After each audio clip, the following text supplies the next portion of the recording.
하나님은 영이시니 예배하는 자가 영과 진리로 예배할지니라. 아멘.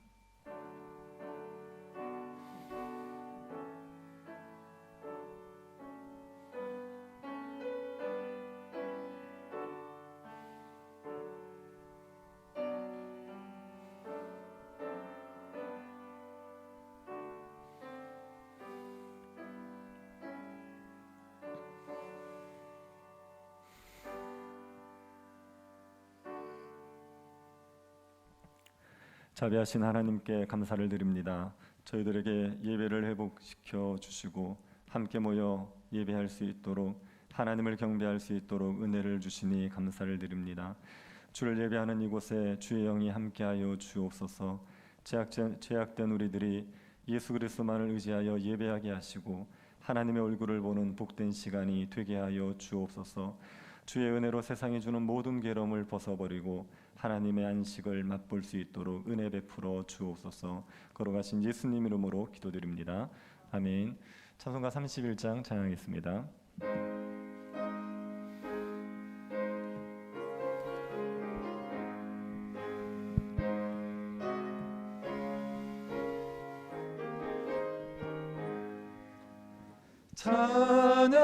찬양하라 복되신 구세주 예수. 백성들아 사랑을 전하세. 경배하라 하늘의 천군과 천사. 주님 앞에 영광을 돌리세. 목자같이 우리를 지키시고 종일 품에 늘 안아주시니. 찬양하라 높으신 권세를 찬양. 찬양 찬양 영원히 드리세. 찬양하라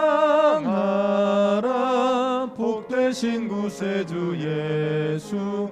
우리 대신 죽임을 당했네. 구주 예수 영원한 구원의 소망. 경배하며 겸손히 절하세. 찬양하라 우리 죄 지신 예수. 그의 사랑 한없이 크셔라. 찬양하라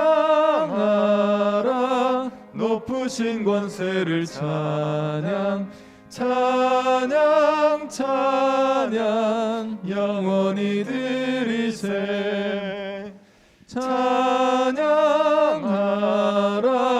복되신 구세주 예수. 천사들아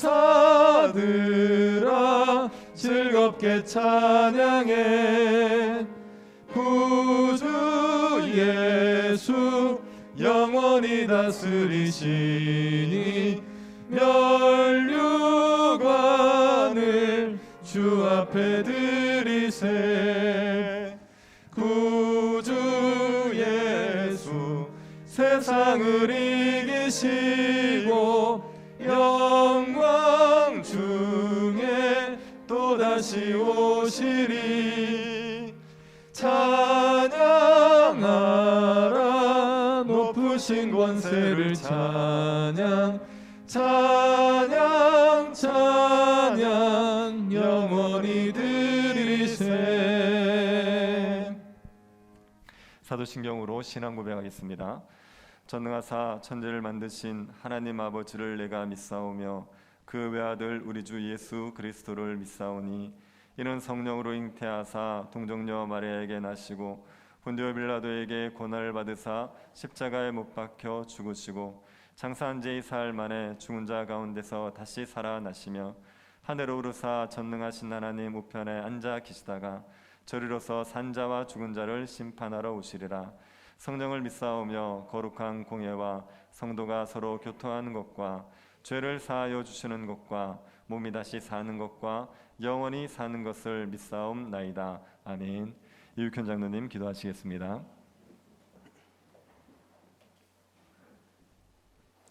전능하사 천지를 만드시고 이 땅을 다스리시는 하나님 아버지, 은혜를 감사드립니다. 허물 많은 저희들을 사랑하셔서 새해도 은혜 중에 살아가게 하시니 감사와 찬양과 영광을 드립니다. 모든 것이 하나님의 은혜임을 고백하며 감사드립니다. 그럼에도 수시로 믿음 없는 생각과 행동으로 살아감을 용서하시고 신자답게 살아가게 도와주시옵소서. 지금 대부분의 가정과 교회는 물론이고 나라가 총체적으로 극심한 어려움과 혼란 중에 있습니다. 정치가 실종되고 경제는 도탄에 허덕이며 사회 모든 분야가 뒤엉켜 한 번도 경험하지 못한 불안하고 암울한 터널을 지나고 있습니다. 여기에 비대면 예배라는 온라인 예배로 가치관의 혼돈과 참 믿음이 무엇인가를 깊이 고민하며 하나님의 은혜와 자비를 구합니다.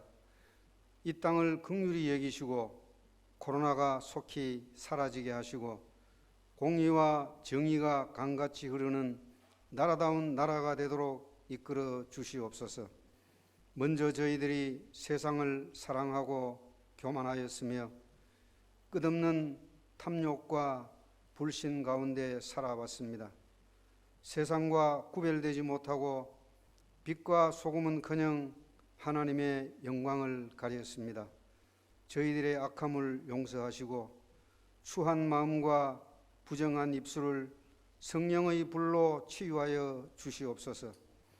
회개의 영을 부어주시고 십자가 보혈로 정결한 새 사람으로 거듭나게 이끌어 주시옵소서. 교회가 교회답지 못했음도 용서하여 주시옵소서.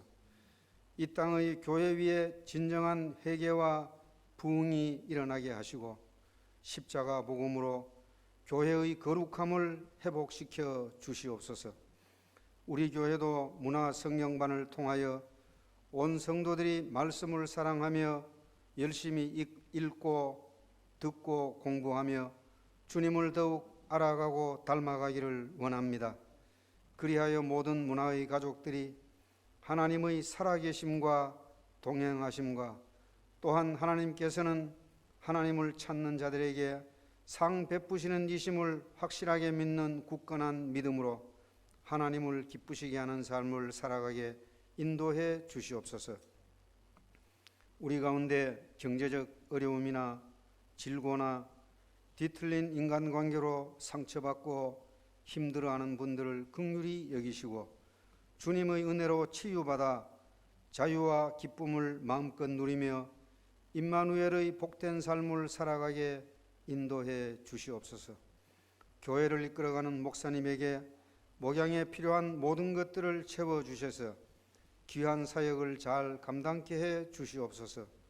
성령 충만함과 건강과 지혜와 권능을 부어주시고 말씀을 읽고 묵상할 때마다 깨닫게 하시고 엎드려 기도할 때마다 응답해 주시옵소서. 목사님의 인도 따라 온 교회가 시냇가에 심은 나무처럼 철을 따라 열매 맺으며 범사에 형통한 은혜를 누리기를 소망합니다. 우리의 자녀들은 장래일을 말하며 어른들은 꿈을 꾸며 젊은이는 이상을 바라보며 말씀과 친교와 사랑의 섬김이 넘쳐나는 물된 동산 같은 교회로 축복해 주시옵소서. 예배당 이전 문제와 새로운 일꾼을 세우는 일도 은혜 중에 잘 진행되게 해 주시기를 비옵니다.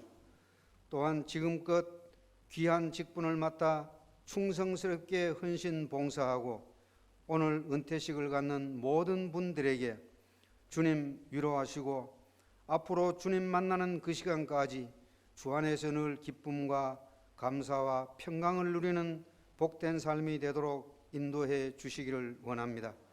이 시간 성령님의 임재로 온 회중이 은혜 중에 화평을 누리며 하나님의 거룩하신 성전으로 지어져 가게 축복해 주옵소서. 예배를 위하여 수종드는 모든 분들에게도 기쁨과 감사와 건강이 넘치게 하시고 하나님 친히 영광 받아 주시옵소서. 거룩하신 예수님의 이름으로 기도드립니다. 아멘.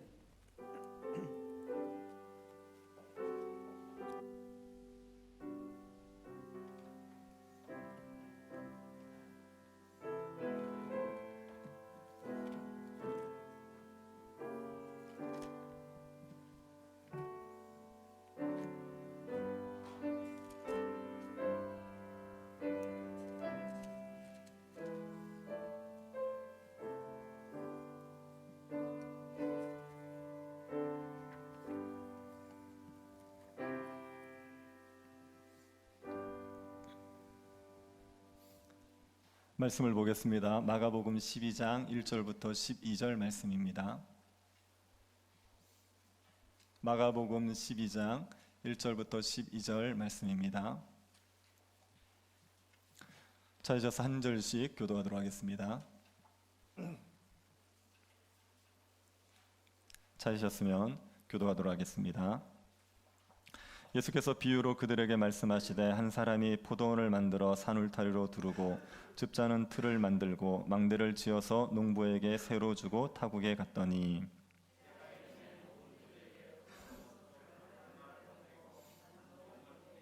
그들이 종을 잡아 심히 때리고 거저 보내었거늘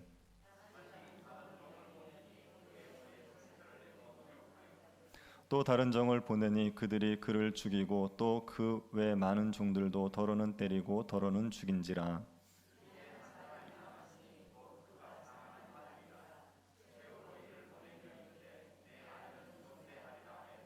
그 농부들이 서로 말하되 이는 상속자니 자 죽이자 그러면 그 유산이 우리의 것이 되리라 하고 포도원 주인이 어떻게 하겠느냐 와서 그 농부들을 진멸하고 포도원을 다른 사람들에게 주리라.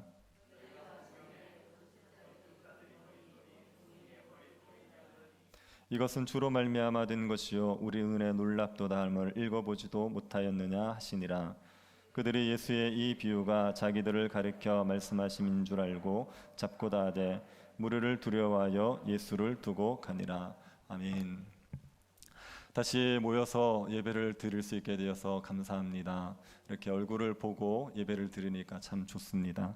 예배에 참석하신 분들에게 주의 은혜가 가득하기를 축복합니다. 우리에게 해적의 나라로 알려진 소말리아는 한 20년 정도 동안 무정부 상태였습니다. 1991년도에 독재 정권이 무너지고 나서 그리고 정부가 없이 무정부 상태로 지나게 됩니다. 그동안에 권력 공백이 생기니까 권력을 잡고 싶은 사람들끼리 싸움을 무지했죠. 그래서 오랫동안 내전에 시달리게 되었었습니다. 2012년도에 연방 정부가 설립이 되었습니다. 대통령이 뽑히고 정부가 구성이 되었습니다. 그런데도 불구하고 무정부 상태와 달라지는 게 없었습니다. 왜냐하면 사람들이 정부의 권위를 인정하지 않습니다. 정부가 통제하면 통제를 따라줘야 되는데 정부의 말을 듣지를 않습니다. 그래서 치안이 엉망이 되어버리고 해적들이 들끓는 그런 나라가 되고 말았습니다. 소말리아는 우리나라에서 여행 금지 구역으로 지정이 되어 있습니다. 여행을 하려 그러면 반드시 정부의 허가를 받아야 됩니다. 그리고 소말리아에서는 여행을 할 때 외국인의 경우에는 반드시 무장 경호원을 대동해야 된다고 말합니다. 외국인들이 납치가 되어서 돈을 뺏기고 죽는 일들이 많다 보니까 혼자 다녀서는 안 되고 반드시 무장 경호원을 대동해서 다녀야 된다고 얘기를 하고 있습니다. 이 정부가 있지만 정부의 권위를 인정하지 않으니까 나라가 완전히 무질서해지고 그리고 세계에서 가장 실패한 나라 1, 2위를 다투는 그런 나라가 되고 말았습니다. 사람들이 모인 곳에는 권위자가 있어야 됩니다. 사람들을 통제하고 사람들을 이끌어갈 권위자가 있어야 됩니다. 권위자가 없으면 어떤 공동체든지 무너지게 되어 있습니다. 굉장히 무질서해지게 되어 있습니다. 가정도 그렇지 않습니까? 가정에서도 권위자가 있어야 되죠. 어른이 있어야 됩니다. 그래야지 가족들 간의 갈등도 조율하고 가족들을 통제하고 질서 있게 이끌어갈 수가 있습니다. 가정에서도 권위자가 없으면 그러면 그 갈등을 해결해 줄 사람이 없기 때문에 끊임없이 다툼이 일어나게 되는 거지요. 피를 나눈 가족들이 모여도 권위자가 있어야 되는데 전혀 다른 사람들이 모인 곳에 권위자가 없으면 어떻게 그곳에 질서가 유지될 수가 있겠습니까? 권위자가 있어야 사람들의 공동체는 질서를 유지하고 평안할 수가 있습니다. 그런데 요즘은 권위를 인정하지 않습니다. 어디서든지 권위를 인정하지 않는 시대가 되어버렸습니다. 가정에 어른이 없습니다. 사회에도 어른이 없습니다. 나라에도 어른이 없습니다. 권위를 가진 사람도 그 권위를 사람들이 인정해 주지 않기 때문에 너무나도 무질서한 시대가 되었습니다. 사람들이 권위를 인정하지 않는 게 말세의 풍조입니다. 말세의 풍조 중에 부모를 거역한다 이런 게 있지 않습니까? 부모를 거역한다는 말이 권위를 인정하지 않는다는 말입니다. 그게 말세의 풍조죠. 권위를 인정하지 않는 이 말세의 풍조 속에서 사람들이 살아가고 있기 때문에 사람들은 심지어 하나님의 권위도 인정하지 않습니다. 하나님의 존재를 인정하지 않는 사람들 많고, 하나님이 존재한다고 할지라도 하나님의 그 권위를 인정해서 그 앞에 복종하는 사람들을 찾아보기가 어렵지요. 하나님이 말씀하시면 그 말씀 앞에 순종을 해야 되는데 하나님이 말씀하셔도 듣지를 않는 그런 시대가 되었습니다. 하나님의 권위를 인정하지 않는 시대, 하나님의 권위를 인정하지 않는 사람들, 이 사람들은 어떻게 되겠습니까?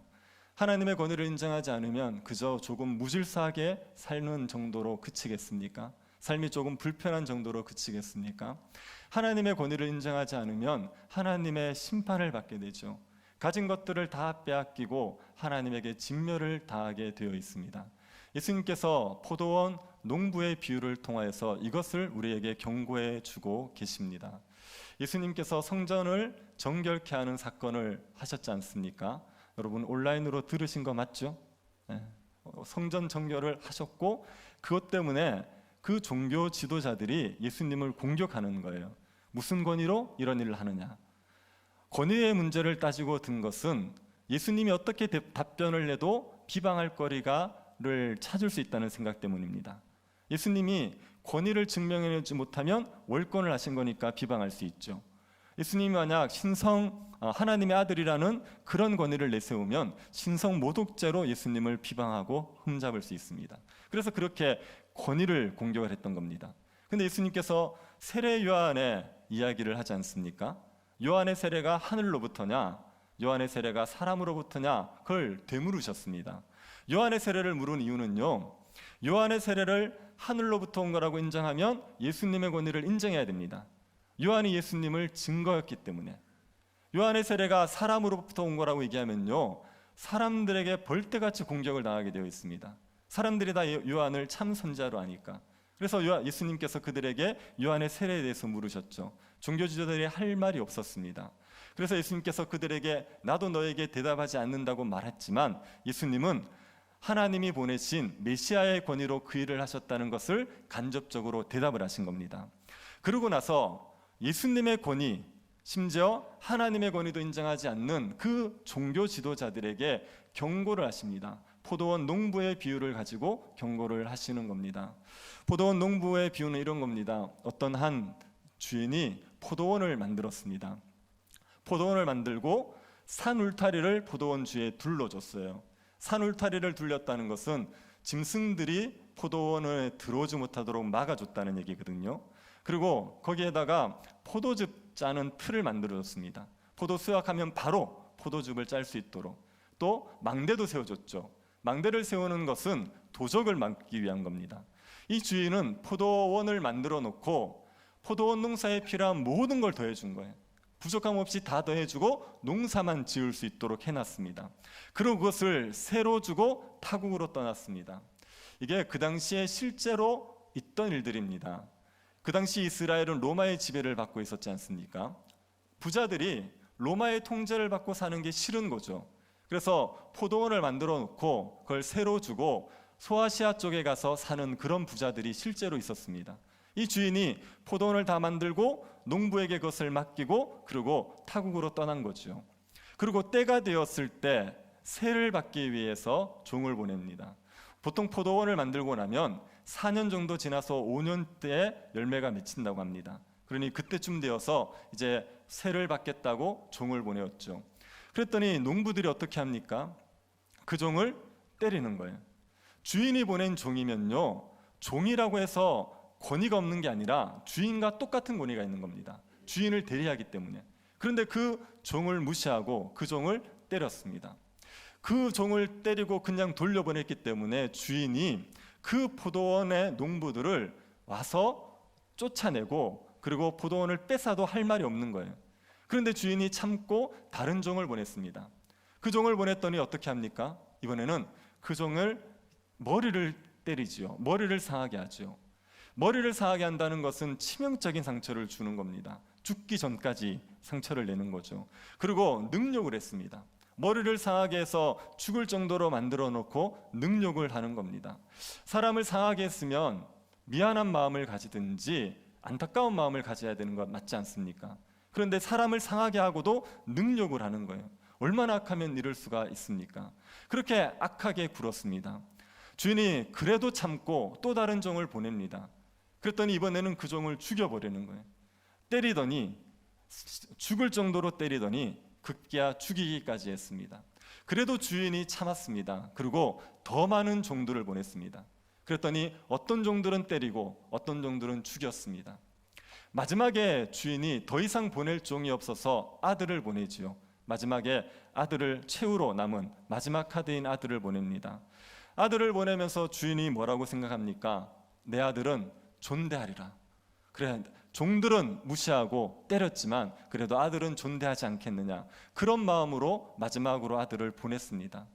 포도원 농부들이 그 아들이 오는 것을 보고 뭐라 그럽니까?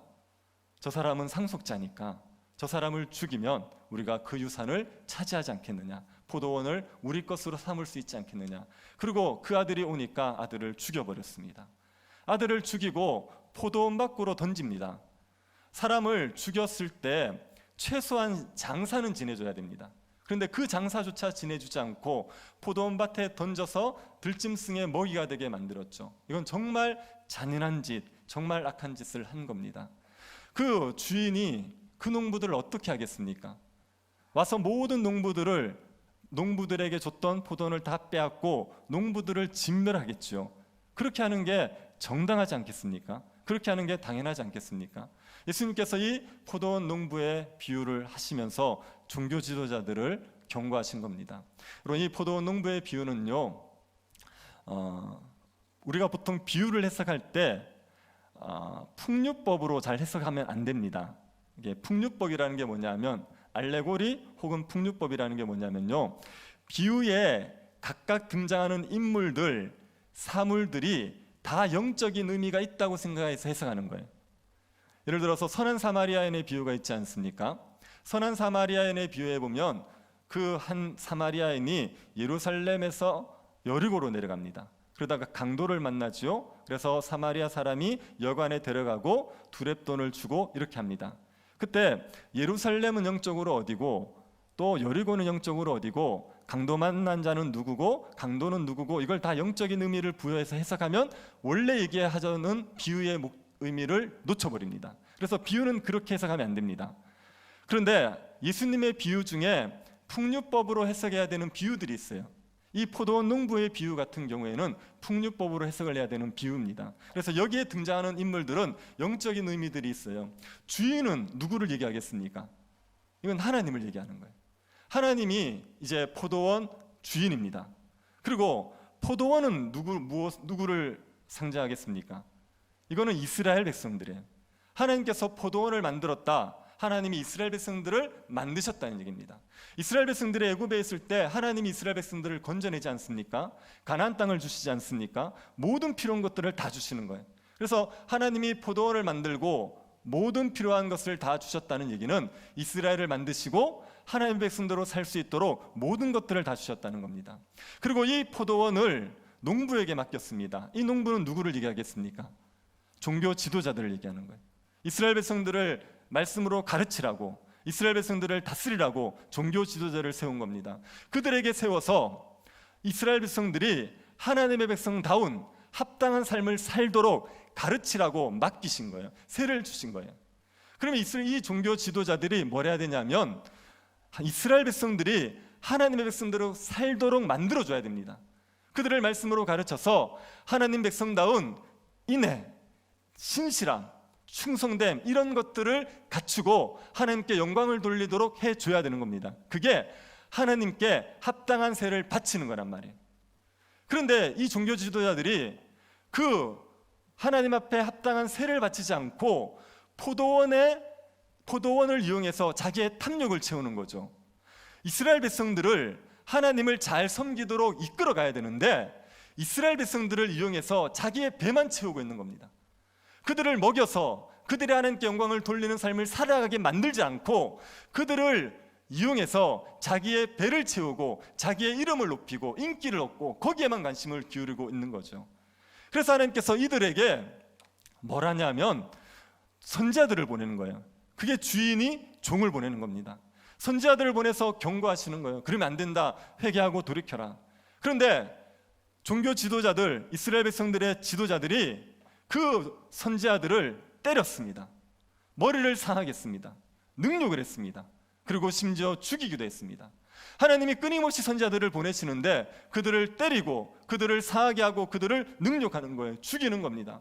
많은 선지자들을 보내시는데 그 많은 선지자들 중에 어떤 사람들은 때리고 어떤 사람들은 죽이고 끊임없이 하나님을 대적하는 거죠. 하나님이 마지막 최후로 보낸 사람이 누굽니까? 하나님의 아들, 포도원 주인의 아들, 곧 하나님의 아들 예수 그리스도를 보내신 거예요.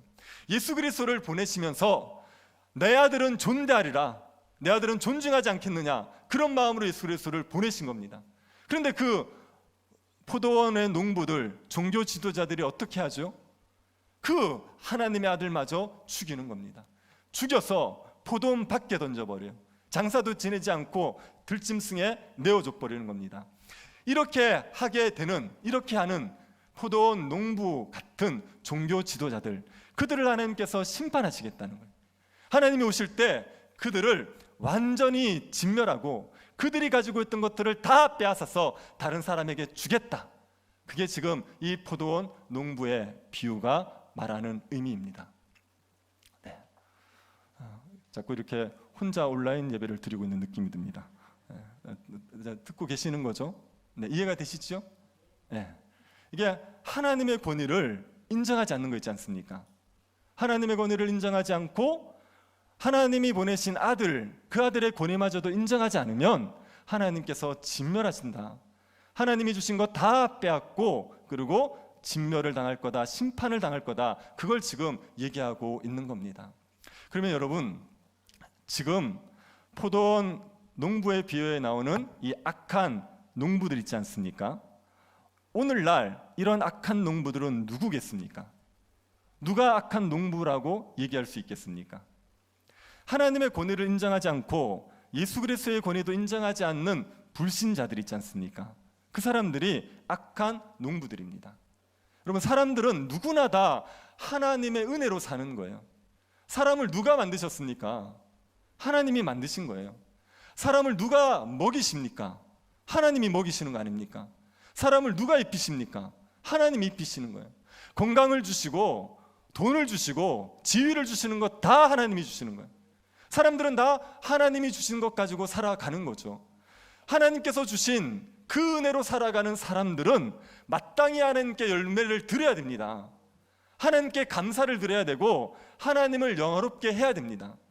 하나님께서 사람들에게 모든 은혜를 베푸시는 이유는요, 하나님을 예배하고 이웃을 사랑하고 하나님의 백성, 하나님의 형상답게 살라고 하나님께서 온갖 은혜를 베풀어 주시는 거거든요. 그러면 그 은혜를 받아 누리는 사람들은 당연히 하나님께 열매를 드려야죠. 하나님께 세를 바쳐야 되죠. 그런데 사람들이 하나님을 무시합니다. 하나님을 인정하지 않고 하나님의 권위를 인정하지 않고 자기 마음대로 삽니다. 하나님께서 주신 모든 것들을 다 누리고 살아가면서 하나님께 합당한 삶의 열매를 드리지 않는 거예요. 하나님의 권위도 인정하지 않는 거예요. 이런 사람들을 회개하게 하기 위해서 수많은 선지자를 보내시고 종들을 보내시는데 듣지 않아요. 급기 하나님의 아들을 보내셨는데 그 아들 예수 그리스도마저도 배척해버리는 겁니다. 하나님의 권위를 인정하고 하나님 앞에 합당한 열매를 드리라고 아들을 보내셔서 그 십자가의 고통을 겪게 하시고 사람들을 구원하는 구속의 은혜를 이루셨는데 그것마저 다 배척하는 사람, 그리고 자기 마음대로 살겠다는 사람, 그런 사람들이 바로 악한 포도원 농부, 하나님을 대적하는 사람들입니다. 여러분, 불신자들이 하나님의 권위를 인정하지 않거든요. 예수님의 권위도 인정하지 않습니다. 가장 근본적인 이유가 뭔지 아십니까? 이게 안 믿어졌어요? 네, 그럴 수도 있겠죠. 그런데 더 근본적인 원인은요, 사람들이 하나님처럼 되고 싶은 게 가장 큰 근본적인 문제입니다. 하나님의 통제를 받고 사는 게 싫어요. 예수 그리스도가 주라는 게 싫어요. 하나님과 예수 그리스도의 권위 아래서 살아가는 걸 억압을 받는다고 생각하는 겁니다. 나는 내 마음대로 살고 싶거든요. 내 자유를 마음껏 누리고 싶거든요. 내 마음대로 살고 싶은, 하나님처럼 되고 싶은 그 욕망 때문에 사람들이 하나님의 권위도 인정하지 않고 예수 그리스도의 권위도 인정하지 않는 겁니다. 우리가 하나님이 세상을 만드셨다는 걸 인정하지 않으면, 부정하면, 그러면 하나님 없이 마음대로 살아도 아무 상관없습니다. 세상이 저절로 생겼습니까? 저절로 생긴 세상에서 마음대로 살아도 누가 뭐라 합니까? 그런데 하나님이 세상을 만드신 게 명확하고 하나님께서 온 땅의 창조주고 주인이라는 게 명확해버리면 하나님을 하나님으로 인정하지 않는 게 죄가 되는 거죠. 하나님께 영광을 돌리지 않는 게 심판받을 죄가 되는 겁니다. 그렇게 하나님의 권위도, 예수 그리스도의 권위도 인정하지 않는 사람들을 하나님께서 어떻게 하시겠습니까? 가진 것들을 다 빼앗아요. 그리고 영원히 불못에서 고통을 겪게 만드시는 거죠. 이 땅에서 무엇을 누렸든지 하나님이 다 거두십니다. 지위를 누렸습니까? 하나님이 거두어 가십니다. 부를 엄청나게 누렸습니까? 하나님이 거두어 가십니다. 명예요, 하나님이 다 거두어 가시고 불못에서 영원히 고통을 겪게 되는 거죠. 그래서 하나님의 권위도 인정하지 않고, 그리고 예수 그리스도도 인정하지 않는 그런 사람들, 불신자들이 악한 포도원 농부 같은 사람들이고, 그들에게 하나님의 심판이 있다는 걸 경고하고 계시는 겁니다. 저를 한번 모시겠습니까? 아직도 예수를 안 믿는 분 계십니까? 한 3분이 주무시고 계시는데 안 믿는 거 아닙니까? 혹시 예수 그리스도를 믿지 않고 하나님을 믿지 않으면 심판이 있다고요. 아무렇지도 않게 잘 살 수 있을 거라고 생각하시면 안 됩니다. 심판하시는 하나님을 잊어버리시면 안 됩니다. 예수 그리스도를 보내셔서 그 앞에 회개하라고 복음을 이렇게 명확하게 선포하셨는데 이것마저도 받아들이지 않으면 하나님의 심판을 받을 수밖에 없어요. 멸망을 받을 수밖에 없습니다. 예수 그리스도의 권위를 인정하지 않는 자들은 심판을 받는 거예요. 그러나 예수 그리스도의 권위를 인정하고 예수 그리스도를 하나님의 아들로 받아들이면 누구든지 하나님 나라 백성으로서 복을 누리게 되는 거죠. 여러분, 예수님께서 포도원 농부의 비유를 하시면서 마지막에 어떻게 끝을 맺으십니까? 10절, 11절 한번 보시겠습니까? 너희가 성경에 건축자들이 버린 돌이 모퉁이의 머릿돌이 되었나니 이것은 주로 말미암아 된 것이요 우리 눈에 놀랍도다 함을 읽어보지도 못하였느냐 하시니라. 건축자들이 버린 돌이 모퉁이의 모퉁이돌이 되었대요. 건축자들이 버린 돌이 모퉁이의 머릿돌이 되었다고 말합니다. 이게 시편 118편을 인용한 말씀입니다.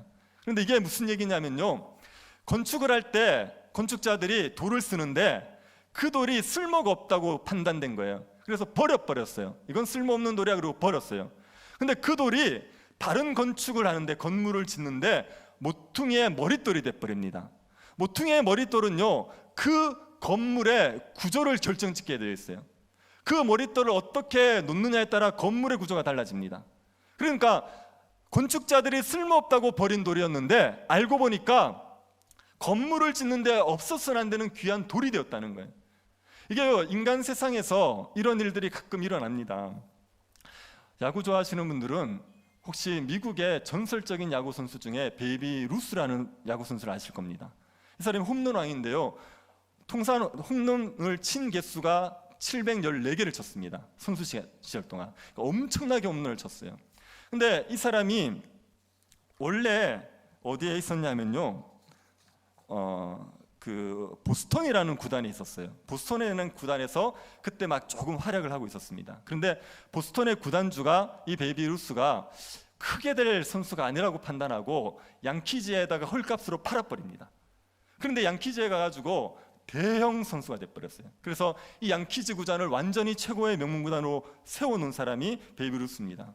그 보스턴의 구단주가 쓸모없는 돌이라고 버렸는데 이게 양키제에 가서 머릿돌이 돼버리는 거예요. 이런 경우가 있지 않습니까? 요 일이 누구에게 이루어지느냐? 예수님에게 그대로 이루어진 거예요. 종교 지도자들이 예수님이 메시아가 아니래요. 메시아가 아니라서 십자가에 죽여버렸습니다.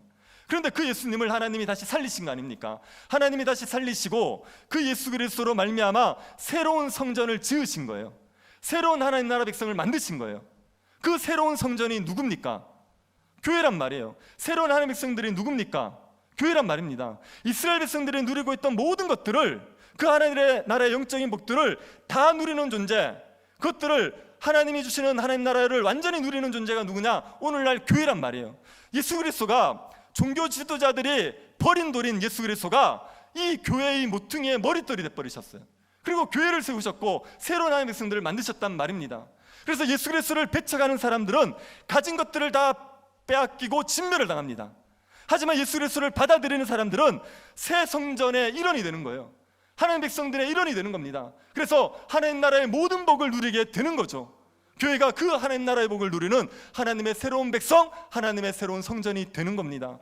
그래서 예수 그리스도를 받아들이면 이 하나님 나라의 복을 마음껏 누리는 하나님 나라의 백성들이 되는 거죠.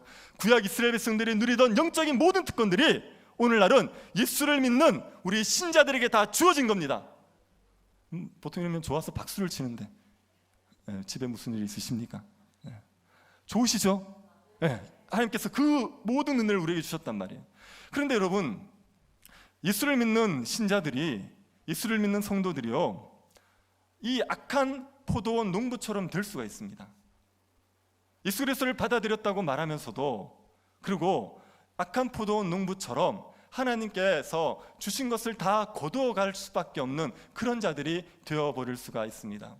예수 그리스도를 믿는 우리가 영적인 복들을 많이 누리고 있는 건 맞지요? 오늘날 한국교회가 영적인 복을 정말 풍성히 누리고 있는 건 맞지요? 우리에게 건강도 주시고 물질도 주시고 여러 가지 주셨겠지만 우리가 이렇게 마음껏 예배할 수 있고 자유롭게 신앙생활할 수 있는 게 말할 수 없는 복 아닙니까? 이건 하나님께서 크신 은혜를 베풀어 주신 겁니다. 공산정권에서 그 핍박을 받았던 갑자기 이름이 생각이 안 나는데 본블란트 목사님이 계세요. 이분이 루마니아 분이십니다. 근데 루마니아가 공산정권에 들어가면서 거기에서 엄청난 핍박을 당하셨어요. 근데 이제 서방의 노력으로 이분이 자유로웠습니다. 그리고 풀려나서 어디로 가냐면 노르웨이로 가셨어요. 노르웨이 사람들이 도와줬거든요. 그래서 노르웨이를 가셔서 첫날 이제 예배 풀려나서 이제 처음으로 예배를 드리러 갔는데 노르웨이 말을 모르니까 미국 교회 루터 교회에 갔습니다. 가서 예배 딱 들어가시는데 성도들이 이렇게 쫙 자유롭게 예배드리는 모습을 딱 보는 순간 하염없이 우시는 거예요. 쉼없이 계속 우시는 거예요. 그래가지고 이게 그분을 모셔다가 그 교회 담임 목사님이 모셔다가 말씀을 전해달라고. 근데 이게 그분이 왜 우셨냐면요, 모진 박해 속에서 살다가 자유롭게 예배드리는 그 모습을 보고 내가 이렇게 자유롭게 예배를 드릴 수 있다는 사실 때문에 너무 감기해서 우셨다는 거예요. 근데 그 공산정권에서 핍박받은 이야기를 하는데 뭐 이게 상상을 초월합니다.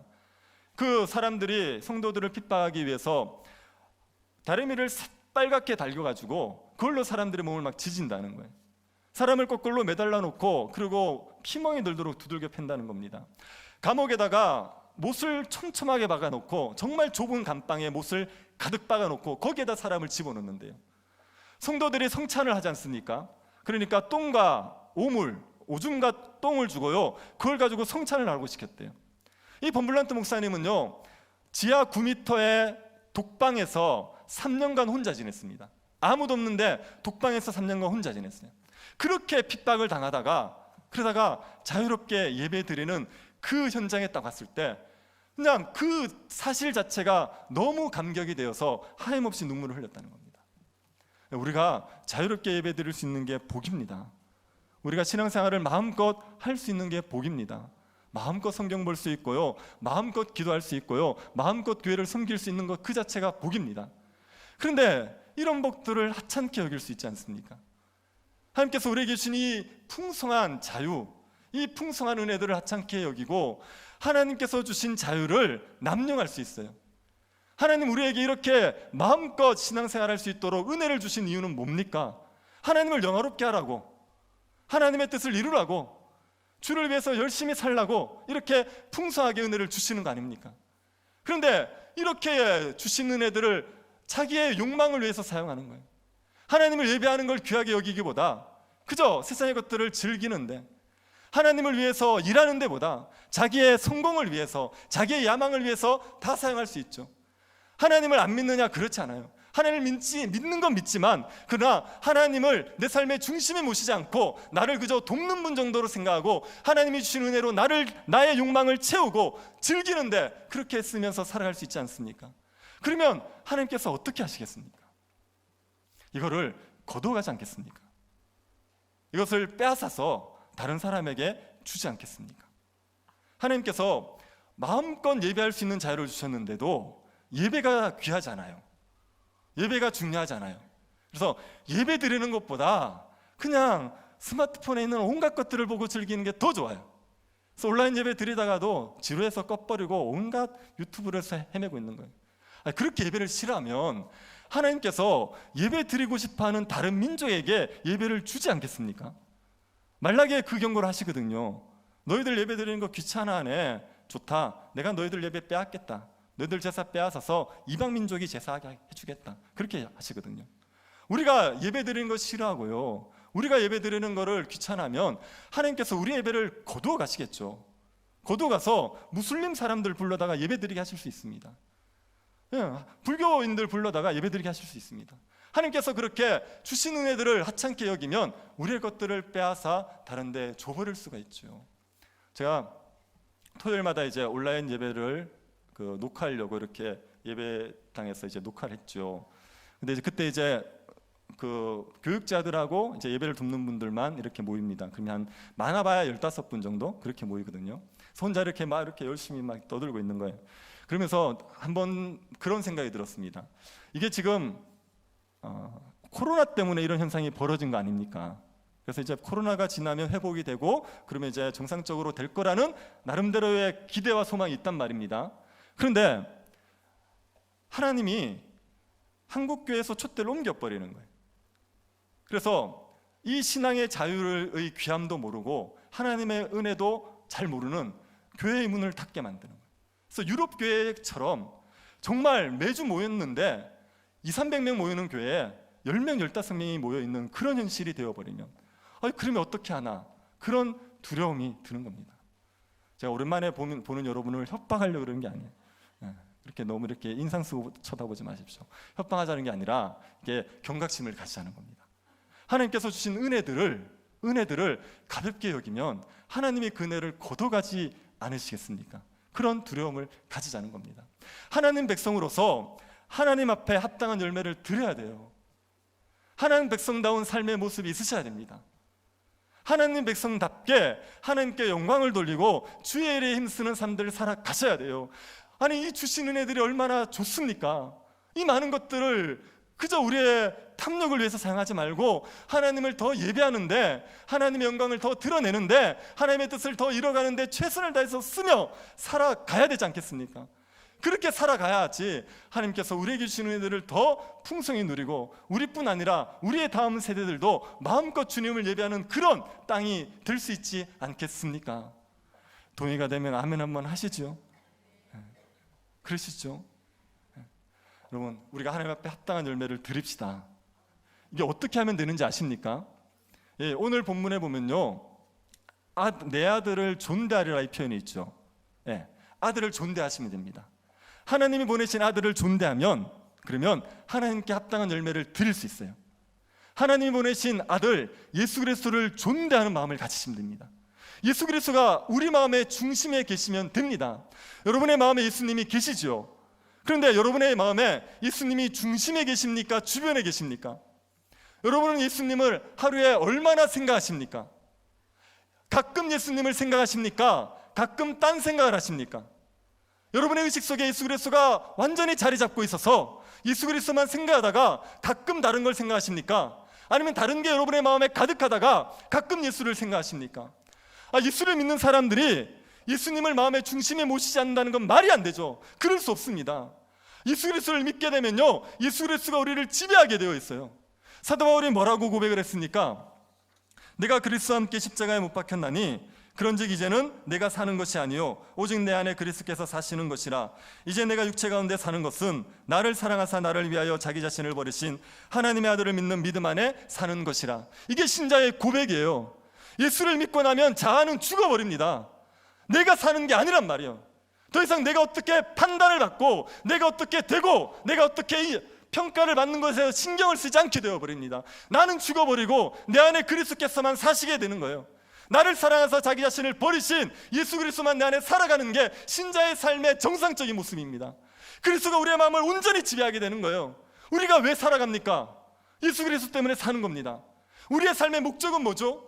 예수 그리스도를 닮는 거예요. 우리의 소망은 무엇입니까? 예수 그리스도와 함께 거하는 겁니다. 모든 우리의 삶의 중심이 예수 그리스도에게 맞춰져 버리고 예수 그리스도를 생각하고 그분을 바라보고 그분을 힘입어서 주의 영광을 위해서 살아가는 것, 그게 신자로서 마땅한 바란 말이에요. 이게 예수를 존대하는 삶입니다. 그렇게 살아가셔야 돼요. 그렇게 예수를 중심에 두고 살아가셔야 하나님 백성다운 합당한 삶의 열매를 드릴 수가 있습니다. 어떻게 우리 안에 있는 이 탐욕들을 죽입니까? 어떻게 우리 안에 있는 이 자아를 죽입니까? 어떻게 세상을 사랑하는 마음을 죽일 수가 있습니까? 우리의 힘으로 죽일 수가 없습니다. 그리스도의 십자가로만 우리의 자아가 죽어지고 예수 그리스도를 높일 수 있고 하나님의 영광을 드러내는 삶을 우리가 살아낼 수 있단 말이에요. 그래서 끊임없이 예수 그리스도를 바라보셔야 돼요. 예수 그리스도를 중심에 두셔야 됩니다. 예수 그리스도를 존대하셔야 됩니다. 예수를 존대한다는 게 추상적으로 느껴지시면요, 제가 더 구체적으로 말씀드리죠. 말씀을 주야로 묵상하십시오. 말씀을 주야로 묵상하시면서 그 말씀 안에 있는 예수 그리스도를 바라보십시오. 그리스도께서 우리를 위해서 하신 일, 하나님이 그리스도 안에서 우리를 향하여 행하신 놀라운 일들을 바라보십시오. 그것을 생각하십시오. 그것을 머리에 넣으시고 암송하시고 되새기시고 끊임없이 예수 그리스도의 십자가를 묵상하십시오. 그게 예수 그리스도를 존대하는 겁니다. 그렇게 살아갈 때 우리에게 그리스도로 말미암은 하나님 백성다운 풍성한 삶의 열매가 맺히게 되어 있습니다.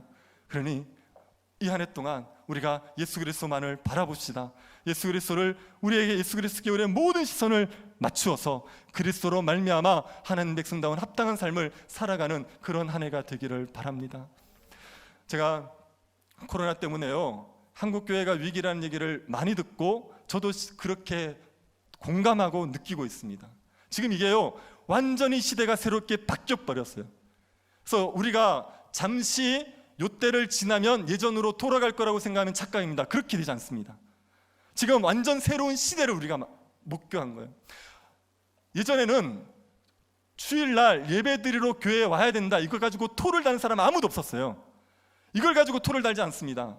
집에서 인터넷으로 예배드리면요, 그거를 정상적으로 인정하지 않았어요. 그건 다 이제 다른 예배가 아니다 이렇게 인정하던 때였는데, 이제는 그렇게 되지 않습니다. 이제는 집에서 온라인으로 예배를 드려도 그걸 예배가 아니라고 얘기해도 사람들 받아들이잖아요. 이미 경험했고요, 이미 이게 정상적으로 받아들여지기 시작했어요. 그래서 지금 교회가 정말 큰 위기를 만났습니다. 위기를 만나서 수많은 사람들이 해법을 제시하고, 그리고 새로운 방법들을 연구해야 된다, 새로운 시대에 맞는 새로운 방법들을 연구해야 된다는 말을 얘기 많이 합니다. 저도 그래야 된다고, 많은 고민이 필요하다고 생각합니다. 그런데 교회가 새로운 기법을 도입하는 것으로 교회의 위기를 탈출할 수 없습니다. 교회의 해법은요, 예수 그리스도밖에 없어요. 예수 그리스도가 교회의 유일한 해법입니다. 어느 시대가 교회가 쉬운 시대가 있었습니까? 모든 시대는 교회가 다 어려웠어요. 그 어려울 때 그때마다 교회가 그 위기에서 살아남은 이유는요, 예수 그리스도 십자가밖에 없었어요. 그리스도의 십자가를 의지하고 그리스도의 십자가를 교회의 중심에 두는 겁니다. 그때 하나님의 은혜로 교회가 교회의 사명을 감당하면서 모든 위기들을 이겨낼 수가 있었던 겁니다. 그래서 교회의 모든 위기의 해법은 예수 그리스도가 교회의 중심으로 삼는 것, 이게 교회의 유일한 해법입니다. 제가 앞서 말씀드렸던 범블란트 그 목사님이 간증을 하셨던 그 교회에 톤이라는 청년이 있었습니다. 톤이라는 청년은 집에 부모님이 교회를 다니시는데 이 아버지가 자녀를 학대하는 거예요. 어느 정도로 학대하냐면 무조건 벌을 내립니다. 그래서 말을 안 들으면 벌을 내리고, 일을 잘 못하면 벌을 내리고, 실수를 해도 벌을 내리고, 질문을 해도 벌을 내리고, 그러니까 매일매일 사는 게 아버지의 폭력에 대한 두려움 때문에 살아요. 욕먹고 매 맞으면서 사니까 이게 매일매일 사는 게 지옥입니다. 도저히 사는 걸 감당을 못해서 어떻게 죽을까를 맨날 고민하는 애였어요.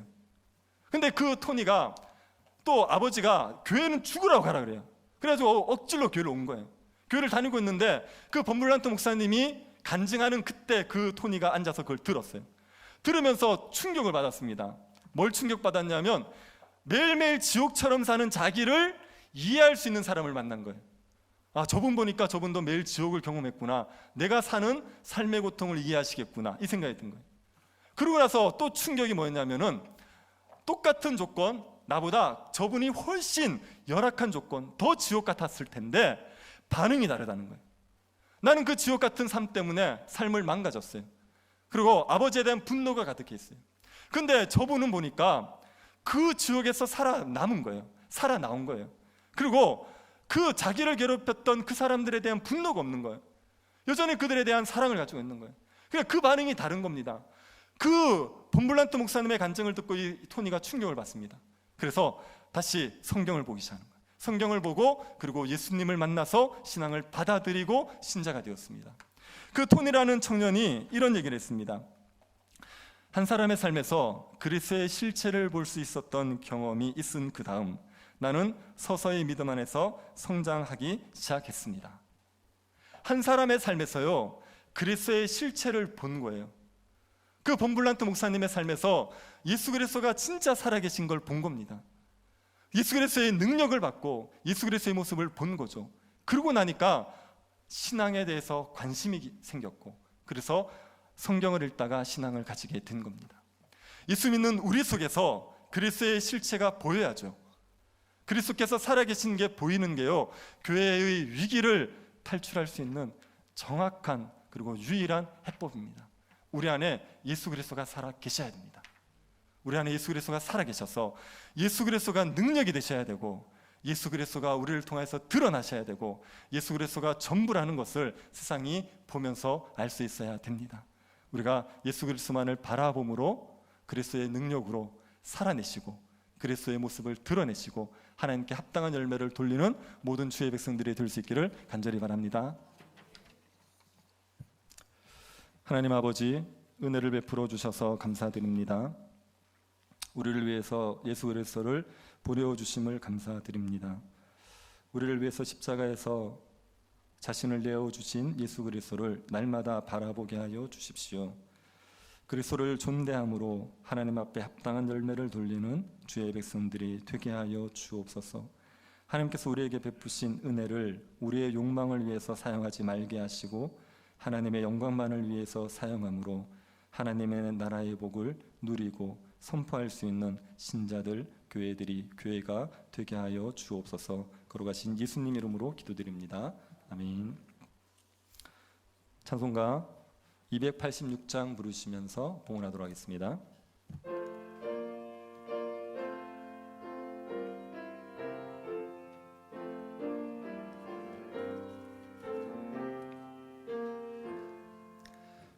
주 예수님 내 맘에 오사 날 붙들어 주시고 내 마음에 새 힘을 주사 늘 기쁘게 하소서. 사랑의 주, 사랑의 주, 내 마음속에 찾아오사 내 모든 죄 사하시고 내 상한 맘 고치소서. 주 예수님 내 맘에 오사 내 소원 다하시고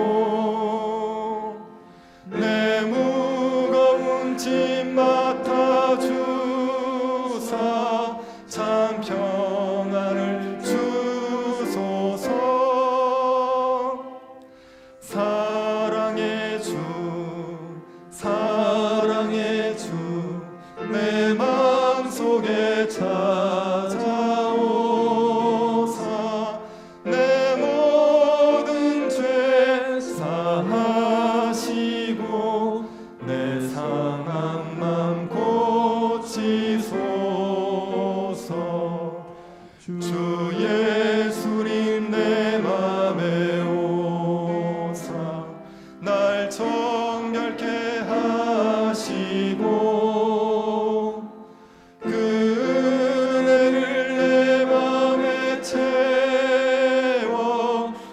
늘 충만케 하소서. 사랑의 주 사랑의 주 내 맘속에 찾아오사 내 모든 죄 사하시고 내 상한 맘 고치소서. 주 예수님 내 맘에 오사 내 길 인도하시고 주 성령을 내 맘에 채워 늘 충만케 하소서. 사랑의 주 사랑의 주 내 맘속에 찾아오사 내 모든 죄 사하시고 내 상한 맘 고치소서. 아멘.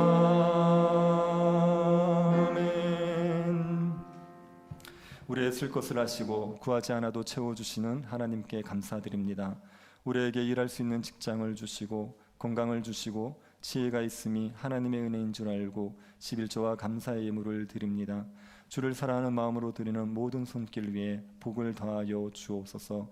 아무것도 염려하지 않고 주의 일에만 힘쓰며 살아갈 수 있도록 믿음을 더하여 주옵소서. 여러 질병으로 고통을 겪고 있는 성도들에게 치유의 은혜를 허락하여 주시고 슬픔 가운데 있는 성도들을 위로하여 주옵소서. 믿음이 어린 성도들의 믿음을 지켜주시고 환난이 풍성한 하나님의 은혜를 경험하는 때가 되게 도와 주옵소서. 걸어가신 예수님 이름으로 기도드립니다. 아멘. 장로님 나오셔서 공부하시겠습니다. 교회 소식을 전합니다.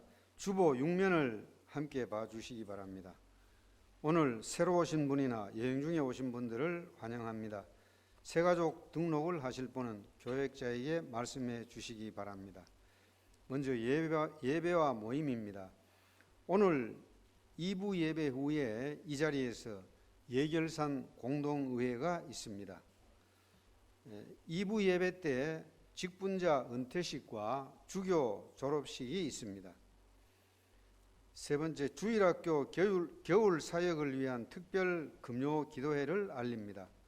이번 주 금요일부터 2월 19일 금요일까지 주일학교 겨울 사역을 위해서 특별 금요 기도회를 가지니까 특별히 주일학교 교사, 학부모님들이 모두 함께 참여하셔서 기도해 주시기를 바랍니다. 직분자 임명입니다. 서리 집사의 김희선 집사님을 추가로 임명합니다. 문화성경반 안내입니다. 주간 성경 문제반 문제지, 가정예배 순서지, 온라인 성경 공부 교환이 안내 데스크에 비치되어 있습니다. 성경 통독반은 주보에 게시되는 통독 일정을 따라 하시면 됩니다. 또 각 부서에서는 그 회계가 장부를 사무실로 제출해 주시기를 바랍니다. 성경 통독, 성경 공부 시상자 명단이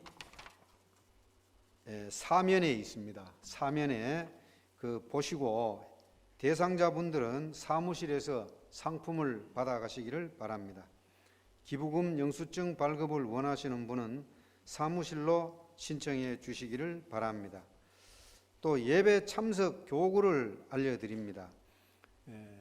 지금 1월 네 번째 주일인데 금년 1월, 2월은 1부에 2, 3 교구, 2부에 1, 4 교구가 참석해 주시기를 바랍니다. 다시 말씀드립니다. 1월달, 2월달은 1부에 2, 3 교구, 2부에 1, 4 교구가 참석해 주시면 거리 두기로 예배가 원만하게 잘 진행이 되겠습니다. 다음 교우 동정입니다. 이영삼 집사님께서 아들 결혼 후에 감사하며 떡을 제공했습니다. 장원석 교우, 장옥순 권사님 동생입니다. 어제 소천했습니다. 교역자 동정입니다. 권명희 전도사님이 전임 여전도사직에서 사임을 하시고 김지미 전도사가 부임을 했습니다. 나머지 내용들은 주보 참조해 주시기를 바랍니다. 이상입니다. 옆에 분들하고 인사 한번 하시겠습니까? 새해 주의 은혜로 평안하시기 바랍니다. 네, 다시 일어나셔서 주기도문 찬송하고 축도로 예배를 마치겠습니다.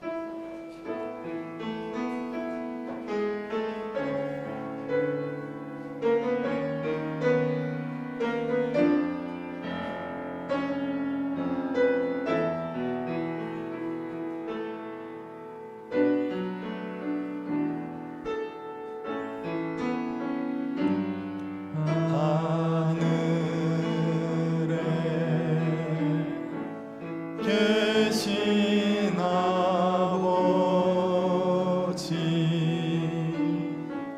이름 거룩하사 주님 나라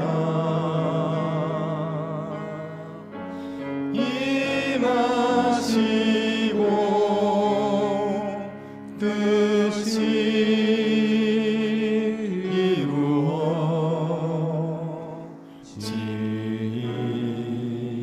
이루어지이다.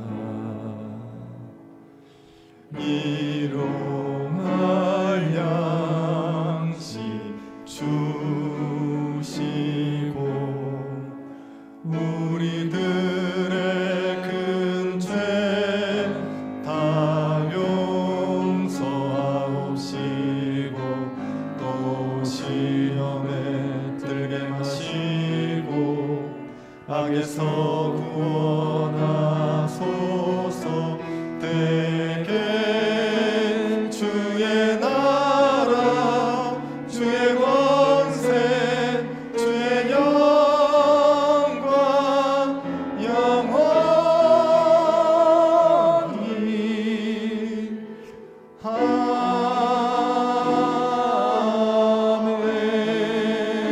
아멘.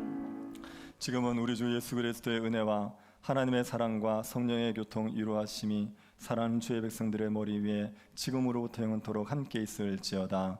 아멘.